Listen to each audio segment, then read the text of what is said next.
This week on the BackTable podcast. Patients need, I think, number one, a quarterback and a home base, whatever you want to call it. And I kind of see it at the beginning of their journey. If they have a localized HCC or maybe not HCC, they're still being screened, but certainly not to the point where they need systemic therapy. I feel like hepatology is that home base, and they're kind of the quarterback, and they're saying, all right, CIR, whatever, C surgery. I think once they develop advanced HCC and they're needing systemic therapy, then I think that football, if we're using that analogy, kind of gets transferred over to us, and medical oncology becomes their key point. So I think whoever their kind of quarterback is really is the one who needs to stay on top of everything else that's going on. So, how do we implement that in practice? I think it's challenging because, there are so many other visits, there's so many other patients. And what I don't want to happen is a patient starts seeing oncology and they never see their hepatologist again because, these patients get decompensated cirrhosis and we need help with that, right? We're not, we are trained in internal medicine, but I'm not a hepatologist and I don't want to be a hepatologist. Now, what's the optimal model for that? I don't know. But keeping all these players as part of the team throughout their journey and then making sure someone's the one really coordinating all that, I think is the way to do it.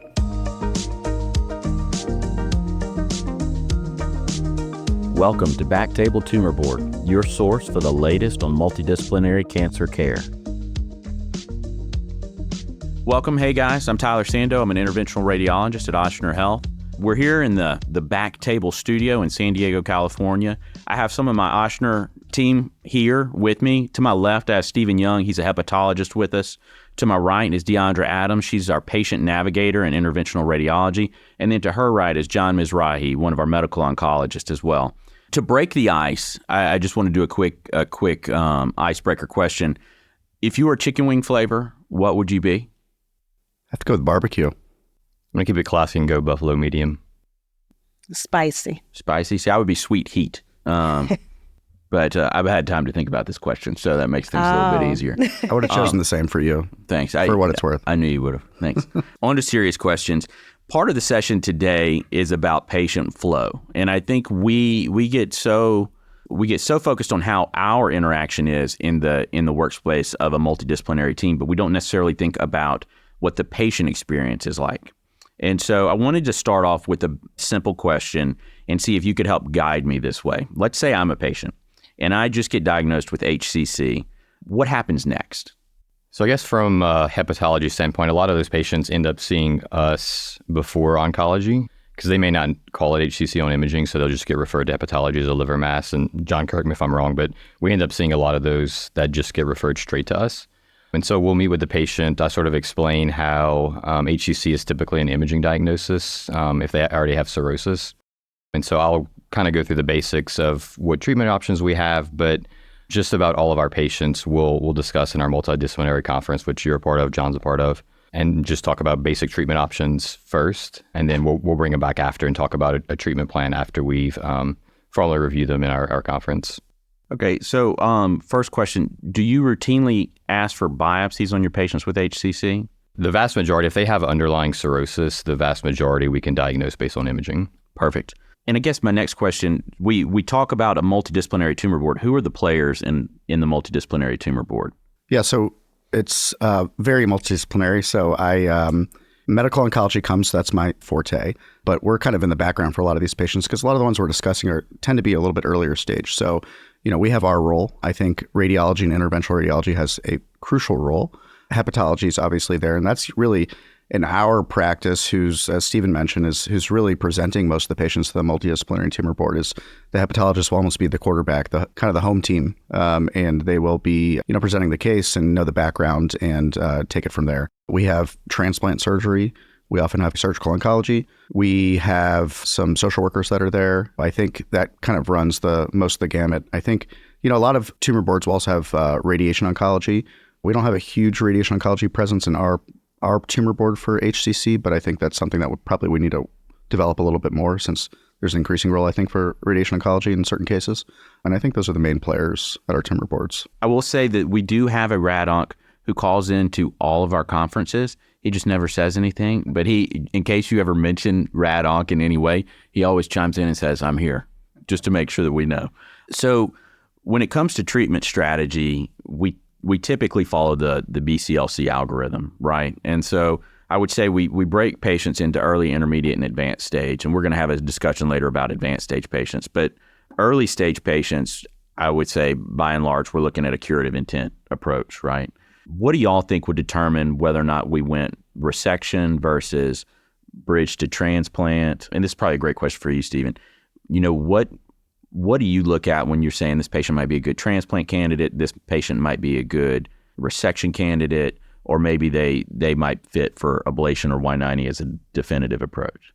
So it really depends on their underlying liver disease and where they are in the disease process. So if they don't have cirrhosis, which most people that develop HCC have cirrhosis, but there is a small portion that they don't have cirrhosis. And so those are good candidates for resection. If they have cirrhosis and no portal hypertension, then we also consider those for resection and sometimes ablation if it's a really small HCC.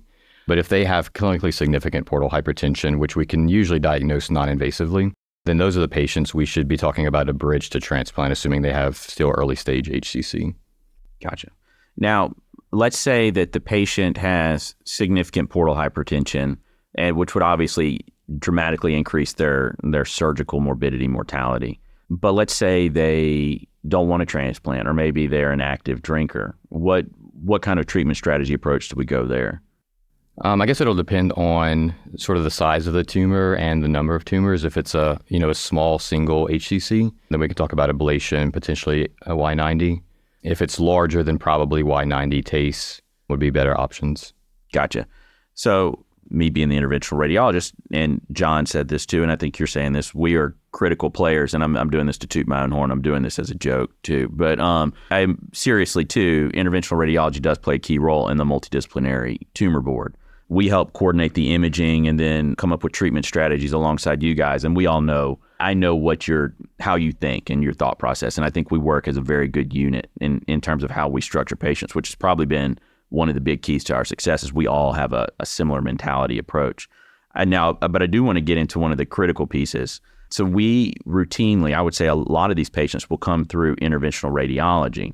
And even though we take responsibility for treating a lot of these patients, we're not necessarily the one who interacts with the patient the most on the interventional radiology side. And I have Deondra with me, and I think it's important to ask her what the patient experience is like. So I guess, Deondra, when you help set up a patient and try to get them established in interventional radiology, how does that interaction go? What kind of things are we looking at? Are we looking to schedule one thing at a time? Are we scheduling a whole box of things? Do we just call them? Do you bring them to clinic? What's the approach? So the approach is we call the patient to set up a clinic visit to further discuss any interventional radiology treatment. It always starts with a clinic visit. From that clinic visit, the patient will be scheduled for whatever procedure that's appropriate for their treatment, and along with pre-procedure labs. Now, before that happens, most of our patients, we have to get them on the phone to schedule these appointments, and we have to explain that the referral came from their oncologist, hepatologist. It just depends on the referral person, and most of the time, these patients are not aware or don't want to accept the fact that they got this diagnosis, so we have to basically hold their hand through the whole process. We explain that this step is going to basically get you on your treatment process. It's going to help with your treatment plan. And then we get them in clinic. So most of the time when they come to clinic, most of our patients are still in denial. So then we have our fabulous APPs that go through the whole process. We have fabulous schedulers. We get them on the schedule. And from that point, most of our patients are scheduled for follow-up imaging from that procedure. It's usually a month or a couple of weeks, depending on the type of treatment we're trying to establish. Good. So a couple questions out of that.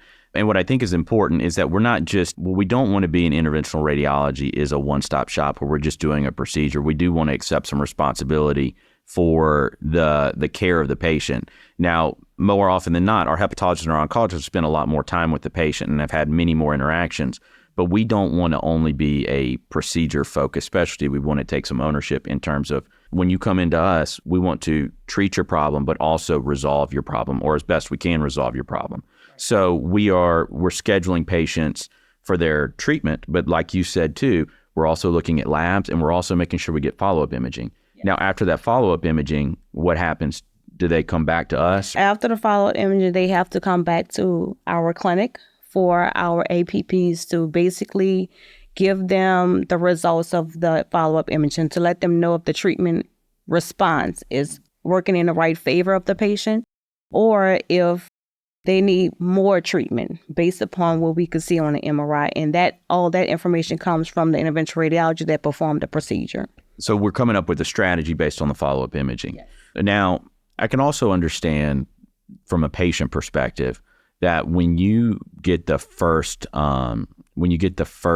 hit that you got diagnosed with cancer, it's got to be a shock, right? And so a lot of like you said before, patients are in denial; they don't want to accept it. What kind of strategies do you use? And I think this is important for all of us to hear. What kind of strategies do you use to make sure that patients don't just go down a rabbit hole or refuse to follow up? Like, is there a lot of encouragement? Is there a lot of follow-up phone calls? So we have a lot of follow-up phone calls. From my perspective, I try to explain to the patient that this follow-up imaging is the most important part of your treatment process. Like, we need to know if what we did is actually doing this job, basically.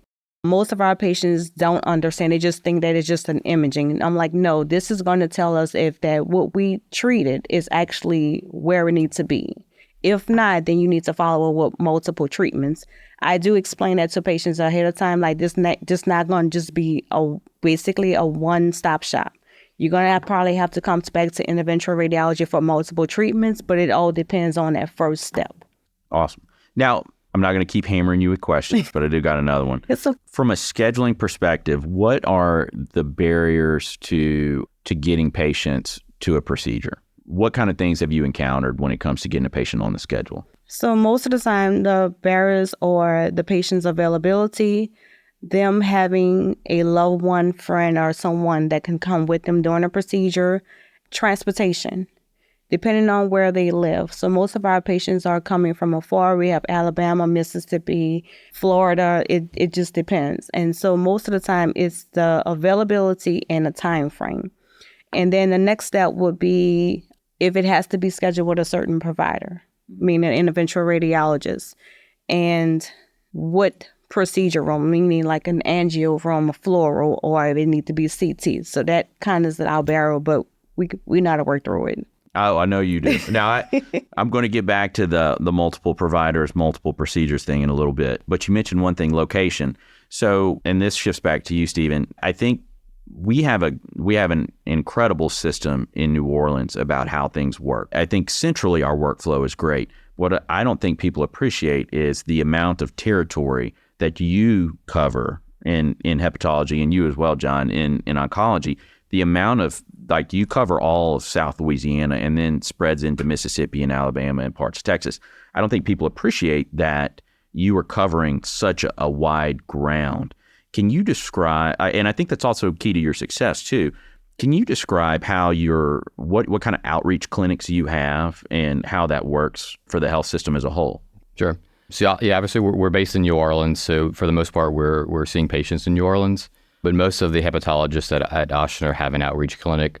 Some are, an hour or two away, so not terribly far. But like Deondra was mentioning, there's still a lot of transportation issues, and people have a hard time getting to New Orleans. So still some of the outreach is sort of local to New Orleans.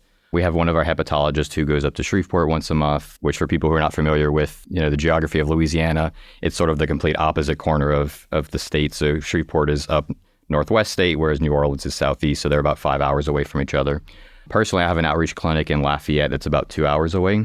And I think it works well for a lot of patients because when we're talking about the Gulf Coast, we don't have any transplant centers between New Orleans and Houston. So there's really not a lot of hepatology care there. There's obviously gastroenterologists who see a lot of liver patients, but when we're talking about people developing HCC and decompensated cirrhosis, they don't have a lot of specialists to care for them. So I go once a month to Lafayette, which is about 2 hours from New Orleans, 2 to 3 hours from Houston, and see a lot of patients there. And I think it's big from a geographic standpoint, right? There are large cities in the U.S., and while we are relatively large, we're not that large. Our populace is more spread out across the state.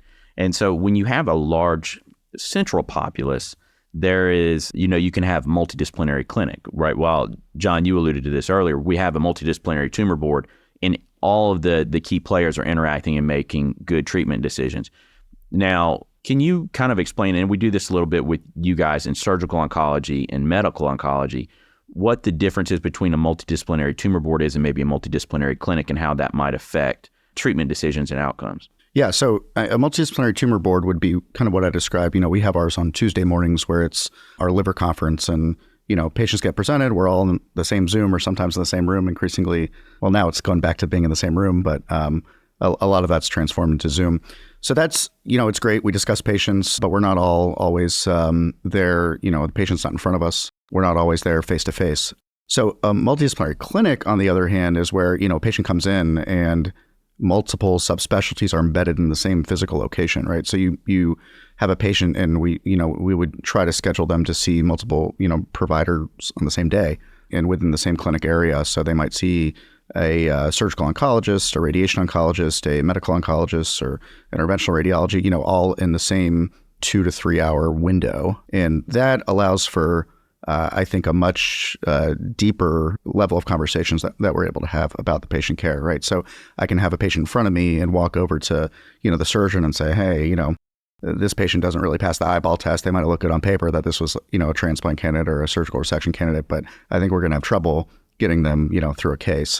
So I think it's a different level of really what you're able to provide for the patient. So, I think anytime you can have a multidisciplinary clinic, to me, that's really the optimal pathway for a patient. Yeah, I agree with you. And I think being able to have those kind of conversations, and even though we don't necessarily share clinic space with y'all, frequently what happens is that our surgical oncologist will come in and they'll be like, hey, I'm seeing this patient in clinic. Can we come talk real quick? And he's like, it looks like a great resection candidate. This patient is not a great resection candidate. And Stephen, y'all do the same thing in transplant as well, right? You share clinic space with the transplant surgeons and the transplant hepatologist. Correct. Yeah. So whenever we're talking about transplant evaluation, we do what's called Fast Pass, where a patient comes. It's usually a 2-day process where they get all of their testing done. They'll see us, they'll see the transplant surgeons. And so we're working literally in the same rooms, seeing patients. And like John was saying, it's useful because there are some patients that we think may be good transplant candidates, and something's happened in the interim. They were hospitalized and now they're debilitated, or they've had tumor progression or things like that, where we can physically talk and discuss patients right there in clinic. Yeah, and I will say this, we do a pretty good job of doing this. We don't necessarily have a multidisciplinary clinic with the way we want IR to be. That's something, it's a pipe dream for whenever we can get there. And I realize that a lot of people that will probably be listening to the podcast might be in private practice. They might not be at these large cities or areas where that makes sense. I will say this, and now I'll get to bounce this back to D. Having an IR clinic has been critical for our success, and I don't think people realize the value that brings to patient care. Because before, what would happen is without a clinic, and this was back when we used to have an IR clinic in a closet maybe a decade ago, we would more often than not just accept the procedure and do it, and not really have an interaction with the patient. And my partner, really my boss, Juan Jimenez, made a stride to really set up a clinic. So now we have our own clinic space on the 7th floor of the hospital, where we can see patients, evaluate patients. We run 5 days a week. I think one of the key things though is that we're able to interact with patients. Have you noticed, D, how we might see a patient, we might say this might be a great patient for sedation, or we might plan to do something one way, but then we need to change it and do it a different way based on how the patient, the eyeball test, like John was talking about. But I would say it happens not infrequently, to the point to where it's worth having a clinic. Would you agree? Yes, it does. Because most of our patients, looking at them physically, they look like they can be an IV sedation case. But when we ask these appropriate questions, are you able to lie flat on your back 45 minutes without readjusting or without any pain? Do you have issues with sleeping at night where you have to wear a CPAP, or you stop breathing at a short period of time that you know of? Have you ever been diagnosed with sleep apnea?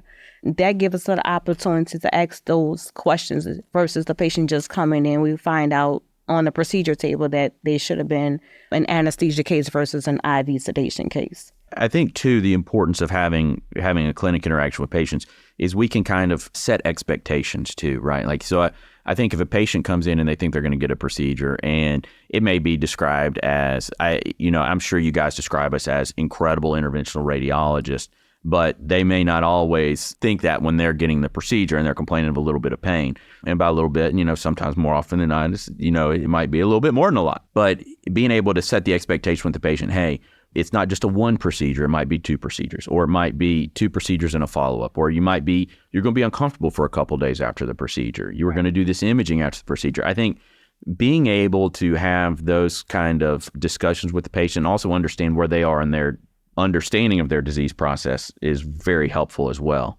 I might add, just on that note a little bit too, is that, I've worked at centers where patients couldn't tell you who their interventional radiology was, but I find that not to be the case at Ochsner, where, they're like, oh yeah, Dr. Sandow did that case, or Dr. Jimenez, like, and knowing that who's doing it, they're not just proceduralists, it's a physician who's taking care of you, who cares about your outcome. And I think that actually makes a huge difference. So part of that's the follow-up, part of that's the consultation visit, and part of it's just you guys making sure, the patient knows that they're under your care and you care about them. And I think that goes a long way. I love it. All right. Now we're doing well on time, so I get the chance to start asking you guys good questions. All right. So hepatologists are the quarterback. John talked about that earlier. All right. So the majority of these patients that get diagnosed with HCC have cirrhosis. Can you talk to me about HCC screening? Yeah. So typically, anytime you're talking about screening, whether it's cancer or other disease states, you do screening for a disease that's quite prevalent. HCC is pretty rare in the absence of cirrhosis. So the vast majority of our patients that are getting diagnosed with HCC either have cirrhosis, or the other disease process is chronic hepatitis B, where you can develop HCC outside of cirrhosis. So we know that anybody with cirrhosis and chronic hep B should be screened for HCC. So the guidelines by AASLD recommend screening with imaging and AFP every 6 months. So typically that's an ultrasound with AFP, which is a blood test, every 6 months. Okay, so they get ultrasound and AFP every 6 months. What are your triggers to do anything else? Because obviously ultrasound, it's only as good as the person that's holding the probe.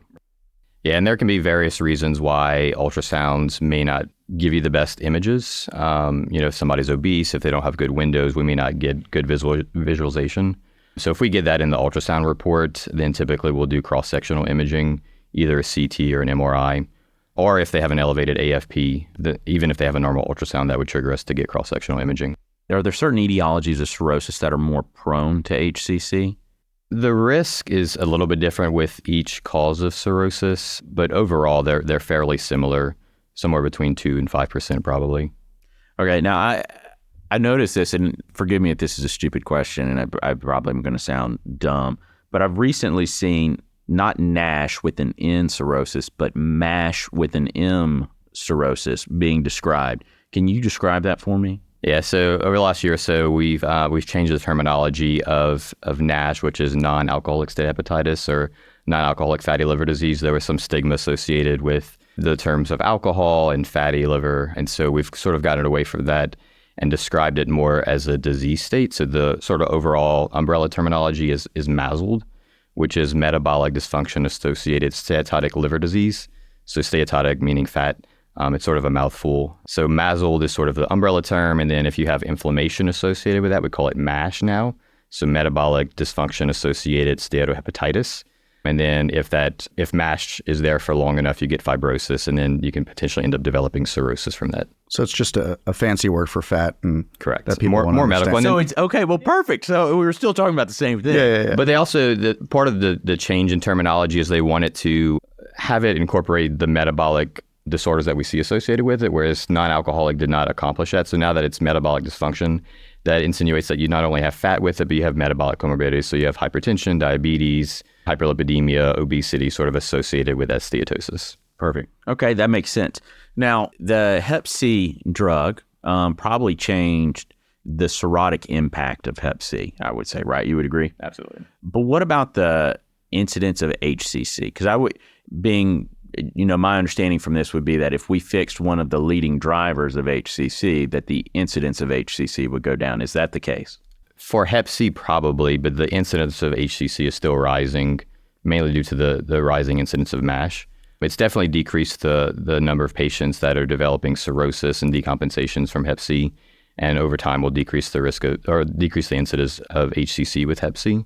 But if patients have already developed cirrhosis from hepatitis C, even treating them, they're still going to be at risk for developing HCC. And John, we were talking about this. The incidence over the last decade of HCC has increased by how much? It's about 25% globally. Yeah. So the pie, I think, what Stephen's describing is the pie is growing, but how you're dicing up that pie is changing, right? So, and especially in the U.S., right? So Hep B has never been a huge U.S. driver of HCC just because of, it's not as prevalent here, but Hep C has been, right? But that piece of the pie is getting smaller, and MASH and MASLD is really becoming the predominant driver of HCC. But still the incidence is rising. And I think that reflects kind of the rise in MASH and MASLD. I want to ask some oncology-focused questions. I will say this: at Ochsner, we've built a monster thanks to the success of you guys. But I could imagine that if I'm in a place that's not similar to Ochsner, that maybe patients get diagnosed with HCC maybe by a primary care physician, not necessarily a hepatologist. And so, if a primary care doc diagnoses a patient with HCC, is it fair to say they might see oncology first? Yeah, I think that happens all the time. I think, historically, Steve might be able to speak to this better than I can, right? Before we even had any effective treatments for HCC, advanced HCC, I think a lot of them were never even going to oncology because there was sorafenib, and maybe before that, nothing. But I think now that most people know that we actually have better therapies for advanced HCC, a lot of these folks are coming to oncology first. Not at Ochsner. If it does happen at Ochsner where I'm getting a referral of someone because they didn't go through our typical algorithm and they're coming to me before seeing, Stephen or someone in hepatology, or before seeing, being seen in the IR clinic, I say, whoa, let's make sure we get the group opinion. I want to funnel you back into the middle of that wheel before you see one of the spokes, right? So I think that's super important. But yes, in the community, I don't blame a primary care physician for, not really knowing where to send that patient. So I think from an oncology standpoint, we need to be, on top of what the best treatments are that come way before they ever need to get treated by us. So, if you're treating someone, if you see someone and they're diagnosed with a single 4-centimeter tumor, that's not a patient that needs systemic therapy except for very unusual circumstances. So I think, at our clinic, what I would do is then bring that patient to our liver conference and say, hey, let's discuss this as a team. You also need a hepatologist because you probably have cirrhosis. You need to get evaluated by transplant, by surgery, by IR, and then come up with a game plan. I think in the community, if you don't have that well-developed of a program, then I would advise just having some kind of similar pathway where you can say, all right, if I have this new diagnosed patient, instead of just, putting them on, systemic therapy, saying, all right, where do I send them to get that opinion of what really the optimal treatment is for them? And maybe that's a bigger center, or maybe that's your, interventional radiologist, maybe that's your surgeon or transplant team. But, I think having a pathway for them is crucial. One of the sort of pros of having an outreach program from us is that I've met a lot of the local gastroenterologists out in the community. A lot of the patients that get diagnosed with liver tumors will end up seeing them and not getting referred to Ochsner up front, mainly for patients that are far away. And so I'm in contact with them. So if they encounter a patient that has HCC, then they'll reach out to me directly, and then we'll sort of funnel them into our tumor board to get the care that they need. So it's not really on the primary care physician sort of knowing all of that, but sort of part of our job as hepatologists is going out to the community, talking about how things are run with HCC and making sure they know how to get patients in contact with us. Yeah, it's gotten, sorry to keep interrupting you, Tyler, but we've heard you talking a lot. I'm just kidding. So we HCC's gotten incredibly complex, right? That's kind of what we're getting at here. And, I can barely understand it. I hope I can understand it, but, I think for the whole system to understand is not really that realistic. So what ends up happening, and I think what we've developed too is, Stephen will see that patient Lafayette or talk to the patient Lafayette, present them at our liver conference, and maybe the patient does a virtual visit with one of us from medical oncology if they need systemic therapy, if we agree that the patient does. And I might not be the one who ever delivers that systemic immunotherapy to them. I might just say, hey, this is my recommendation, and they go back to their local oncologist, or we set them up with a local oncologist. So I think, we found a way to kind of provide a kind of, HCC expertise without that patient ever really having to go outside their community. I think that's really important. I think you're being modest when you say you really don't understand. I think you guys have a complete grasp on this whole thing. And this is not to knock primary care docs. I would just imagine with all the breadth of stuff they have to do, that it makes a lot of sense when you have a patient that gets diagnosed with cancer to see oncology.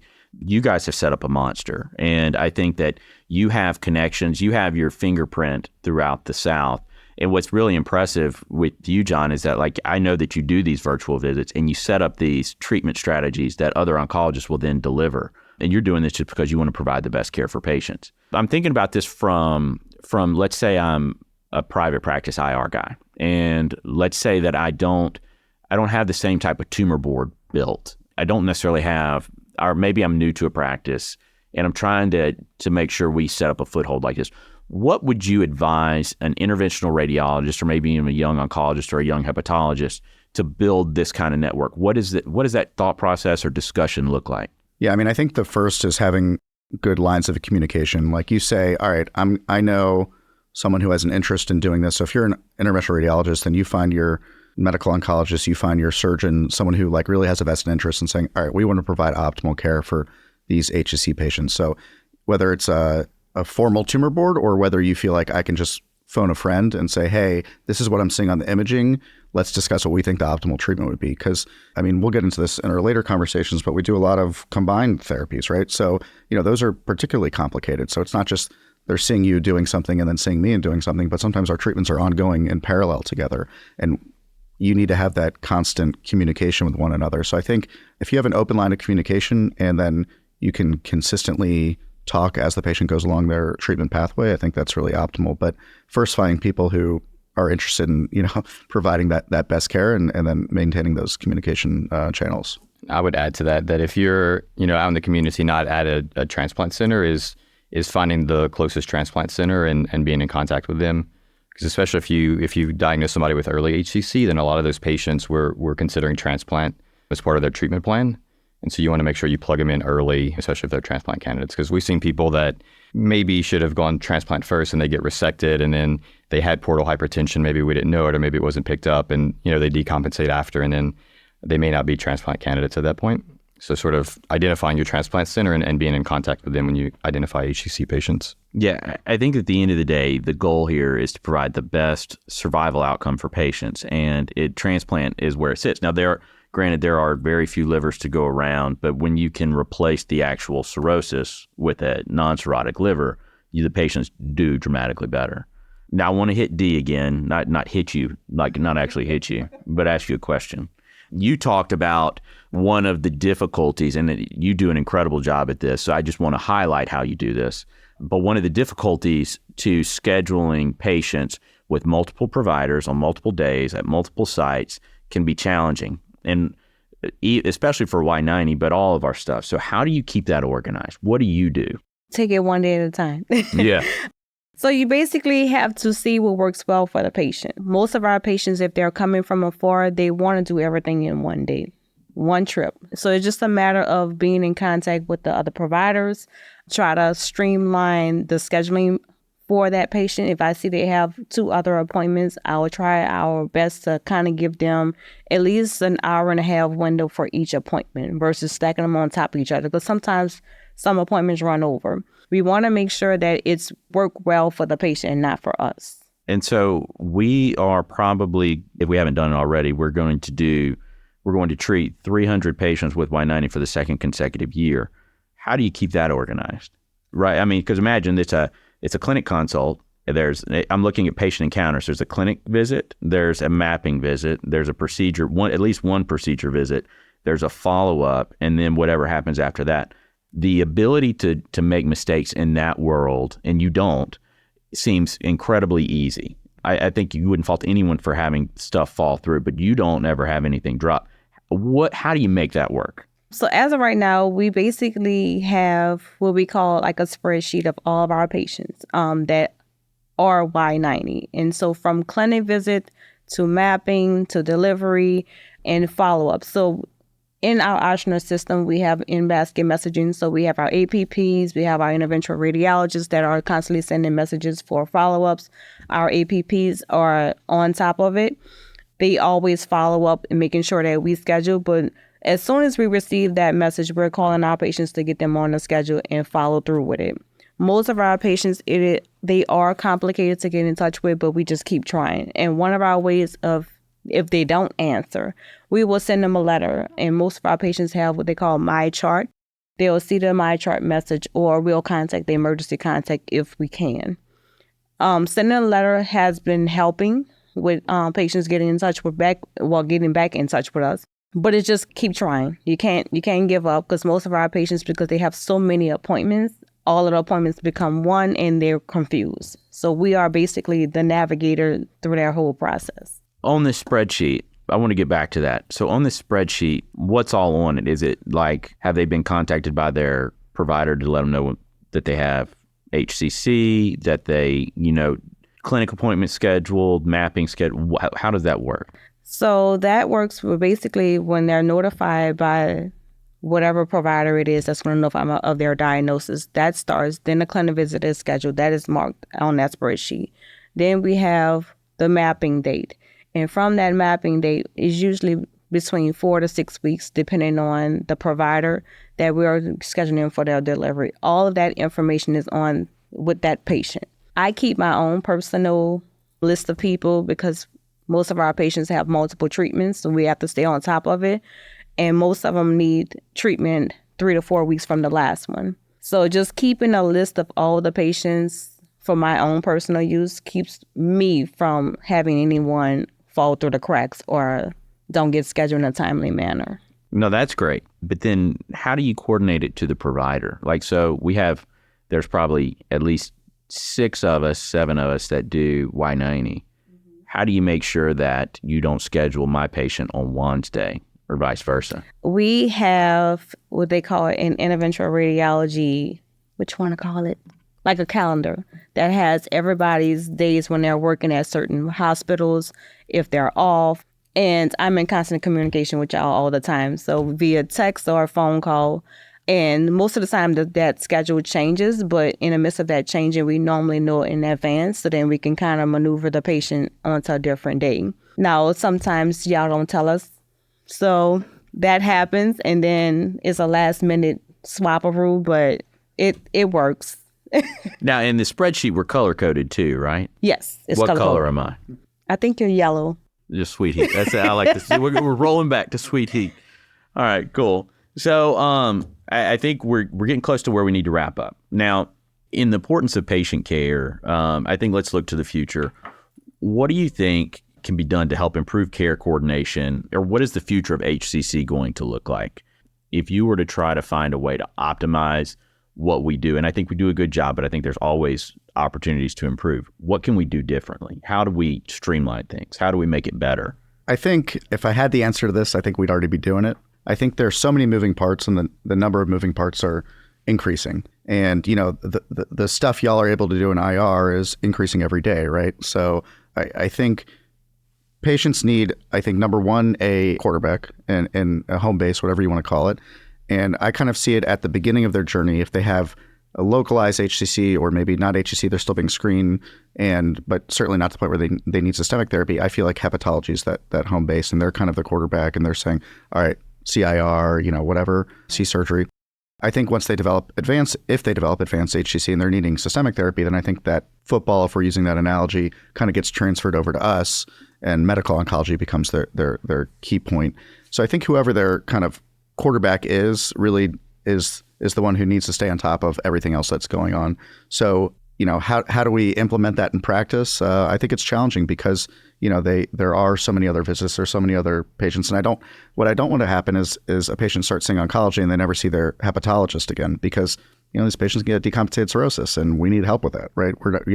We are trained in internal medicine, but I'm not a hepatologist and I don't want to be a hepatologist. Now, what's the optimal model for that? I don't know. But keeping all these players as part of the team throughout their journey and then making sure someone's the one really coordinating all that, I think is the way to do it. And that's when patient navigators come into play, because we're like the behind the scenes person to make sure that all providers are communicating and we're staying on top of a patient care. I was actually going to mention that having a navigator is key. I think, D obviously helps on the IR side. On the transplant side, we have a nurse coordinator, transplant coordinator, who only takes care of our HCC patients who are undergoing transplant eval.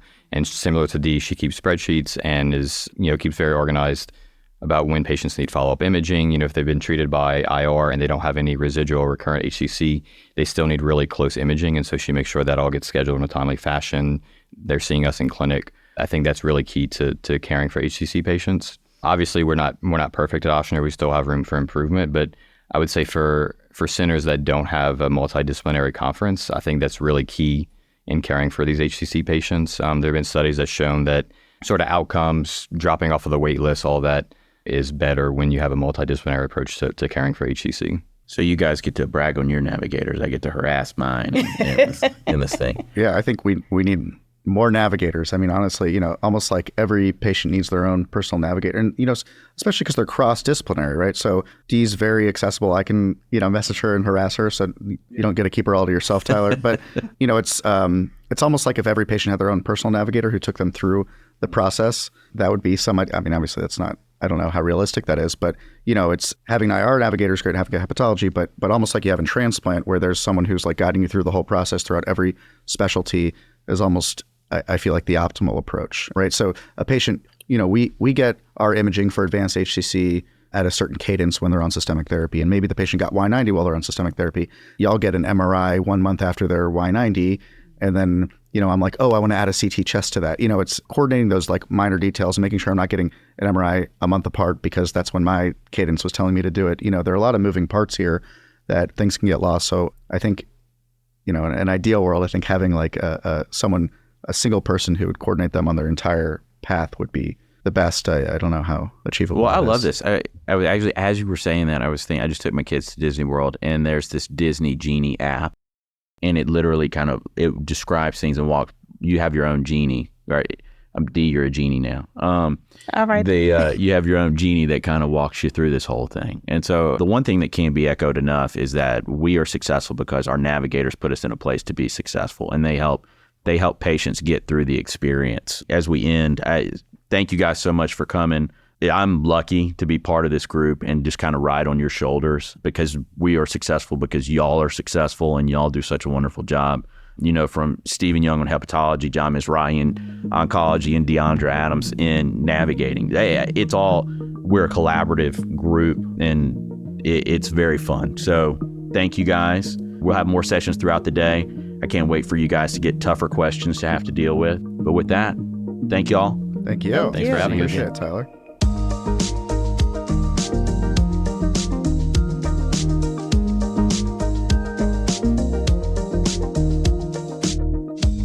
Thank you so much for joining us on BackTable Tumor Board. If you haven't already, be sure to follow and subscribe, rate the show 5 stars, and share with a friend. If you have any questions or comments, direct message us at _BackTable ONC. That's _BackTable ONC on Instagram, X, Blue Sky, YouTube, or LinkedIn. Our production team is led by Kieran Gannon, Aaron Bowles, and Josh Spencer. Design and digital marketing led by Brian Schmitz. Social media and PR by Ann Dang. Administrative support provided by Judy Dela Cruz. Music by Aaron Bowles. Thanks again for listening. See you next time.